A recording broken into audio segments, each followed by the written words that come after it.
Bismillahirrahmanirrahim. Assalamualaikum warahmatullahi wabarakatuh. Alhamdulillahirrabbilalamin. Kita bisa berkumpul kembali di bulan Ramadan. Semoga kita semua selalu diberikan kesehatan, selalu diberi kenikmatan oleh Allah di bulan Ramadan, dan segala ibadah yang telah kita laksanakan di bulan Ramadan bernilai pahala dan akan dilipat gandakan oleh Allah Subhanahu wa taala. Amin ya rabbal alamin. Pada kesempatan kali ini izinkan saya berbagi ilmu atau sharing tentang tokoh-tokoh yang dianggap lemah pada saat perang Badar. Sebelumnya, apa itu perang Badar? Perang Badar itu merupakan perang yang terjadi pada bulan Ramadan, lebih tepatnya yaitu 17 Ramadan. Ada beberapa tokoh yang dianggap lemah, yaitu ada Abdullah bin Mas'ud dan yang kedua ada Bilal bin Rabah. Mari kita bahas tentang kedua tokoh tersebut. Yang pertama ada Abdullah bin Mas'ud. Abdullah bin Mas'ud lahir di Thaif tahun 596 dan wafat di Madinah tahun 653. Beliau adalah sahabat Muhammad dan orang ke-6 yang masuk Islam setelah Muhammad mengawali dakwah di Mekah. Abdullah adalah sahabat Muhammad yang mempunyai ukuran badan kecil. Ia juga disebut sebagai sahabat Nabi yang bersahabat dengan sandal Muhammad. Nama lengkap Abdullah bin Mas'ud yaitu Abdullah bin Mas'ud bin Ghafil al-Huzali al-Maki al-Muhajiri, yang berayah Abu Abdurrahman, serumpun dari Bani Zahroh. Beliau seseorang yang berpostur tubuh pendek, lagi kurus, berkulit agak hitam. Dikisahkan ketika Abdullah bin Mas'ud hendak mengambil ranting untuk dijadikan siwak. Siwak itu apa? Siwak itu adalah untuk sikat gigi. Angin berhembus dan menyingkap betisnya. Kemudian para sahabat tertawa karena melihat betis Abdullah bin Mas'ud yang kecil. Rasulullah Shallallahu Alaihi Wasallam menegur para sahabat yang menertawakan betis Abdullah bin Mas'ud. "Apa yang membuat kalian tertawa?" tanyanya. Mereka berkata, "Wahai Nabi Allah, karena kedua betisnya yang kurus." Kemudian Rasulullah Shallallahu Alaihi Wasallam bersabda, "Demi Zat yang jiwaku berada di tangannya, sungguh kedua betis itu lebih berat di timbangan daripada gunung Uhud." Hadis riwayat Ahmad.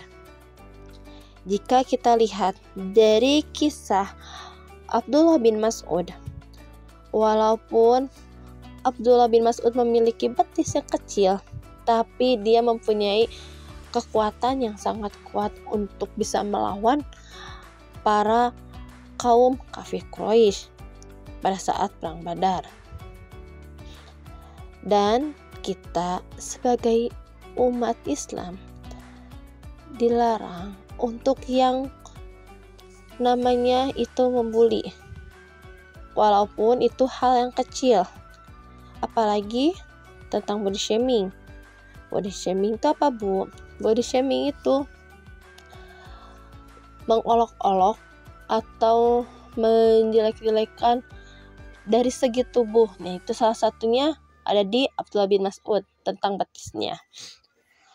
Lanjut di sejarah Bilal bin Rabah.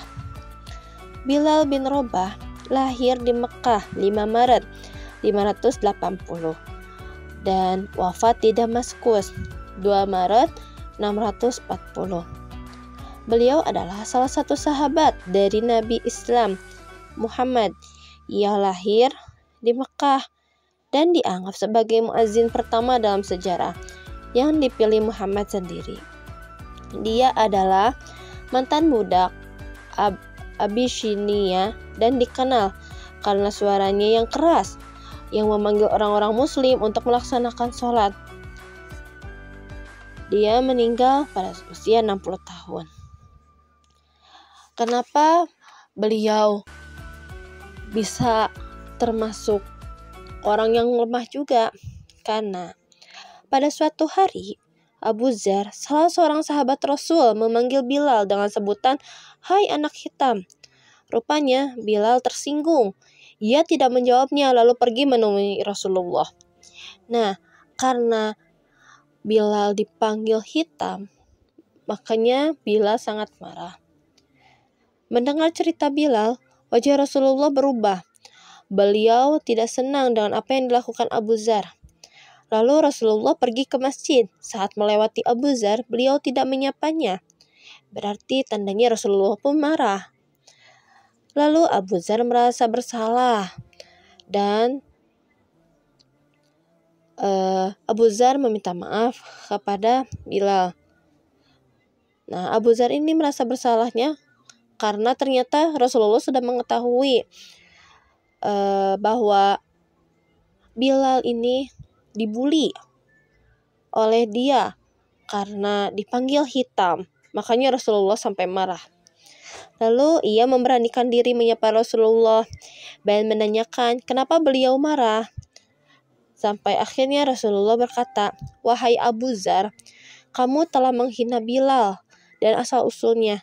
Ketahuilah Abu Dzar, sebelumnya kamu jahiliyah dan hingga kini masih ada sisa-sisa kejahiliahan pada dirimu. Jadi, orang yang suka membuli itu sama dengan orang jahiliyah. Jahiliyah itu apa? Jahiliyah itu artinya orang yang bodoh, tidak mengetahui adab, tidak mengetahui etika, tidak mengetahui tata krama, dan tidak mengetahui bahasa-bahasa yang baik mana, yang buruk mana.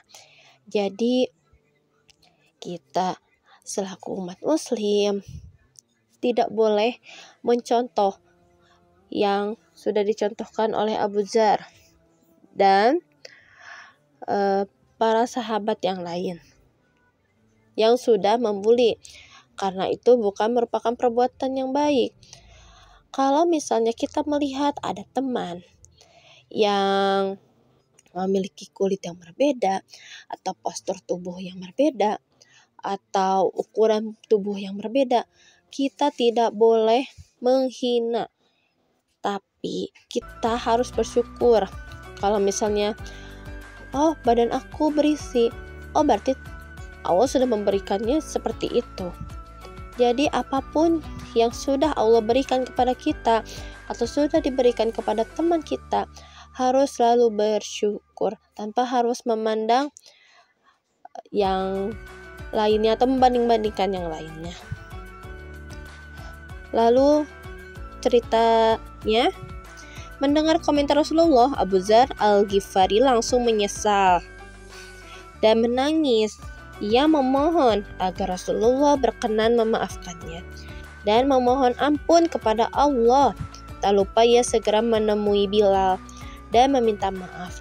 Bahkan ia menempelkan pipinya ke tanah sambil berucap, "Injaklah pipiku ini ya Bilal, sesungguhnya kamu orang terhormat dan aku orang yang hina." Apa yang dilakukan Bilal? Apakah ia menginjak pipi Abu Dzar? Tentu Bilal tidak membalasnya, tapi Bilal mencium kepala Abu Dzar, menarik tangannya dan memeluk Abu Dzar erat-erat. Bilal memaafkan Abu Dzar yang berjanji tidak akan mengulanginya lagi. Jadi kita bisa simpulkan dari kedua kisah tersebut bahwa agama Islam melarang perilaku bully dan Rasulullah sangat membenci perbuatan tersebut. Berarti kita sebagai orang muslim harus menjauhkan dari sifat pembuli. Kita harus jadi orang yang selalu berteman dengan siapa saja tanpa membeda-bedakan satu dengan yang lainnya. Yang kedua, bullying adalah perilaku jahiliyah yang harus ditinggalkan. Berarti orang yang suka membuli sama dengan orang yang bodoh, karena tidak tahu etika dan tidak tahu perilaku yang baik. Yang ketiga, korban bullying harus dilindungi dan diterima perasaannya. Jadi, rangkul teman kita apabila ada yang dibully. Terus kita memberitahunya bahwa perilaku itu tidak baik. Bahkan perilaku tersebut termasuk orang yang bodoh atau jahiliyah. Yang keempat, pelaku bullying harus disadarkan bahwa perbuatannya membuli orang lain adalah perbuatan tercela dan tak mengulanginya lagi. Jadi, kita bisa simpulkan dari kedua kisah tersebut bahwa agama Islam melarang perilaku bully dan Rasulullah sangat membenci perbuatan tersebut. Berarti kita sebagai orang muslim harus menjauhkan dari sifat pembuli. Kita harus jadi orang yang selalu berteman dengan siapa saja tanpa membeda-bedakan satu dengan yang lainnya. Yang kedua, bullying adalah perilaku jahiliyah yang harus ditinggalkan. Berarti orang yang suka membuli sama dengan orang yang bodoh, karena tidak tahu etika dan tidak tahu perilaku yang baik. Yang ketiga, korban bullying harus dilindungi dan diterima perasaannya. Jadi, rangkul teman kita apabila ada yang dibully. Terus kita memberitahunya bahwa perilaku itu tidak baik. Bahkan perilaku tersebut termasuk orang yang bodoh atau jahiliyah. Yang keempat, pelaku bullying harus disadarkan bahwa perbuatannya membuli orang lain adalah perbuatan tercela yang tadi sudah dijelaskan. Dan yang terakhir, pelaku bullying harus meminta maaf kepada korban bullyingnya dan berjanji tidak akan mengulanginya. Jadi, kalau misalnya kita pernah melakukan bullying, kita harus meminta maaf. Karena dengan meminta maaf, semua kesalahan dan dosa-dosa kita insya Allah akan dikurangi dan akan dimaafkan. Sekian yang Ibu bisa sampaikan. Terima kasih. Semoga ada hikmahnya dari cerita dari Abdullah bin Mas'ud dan Bilal bin Rabah. Terima kasih. Wassalamualaikum warahmatullahi wabarakatuh.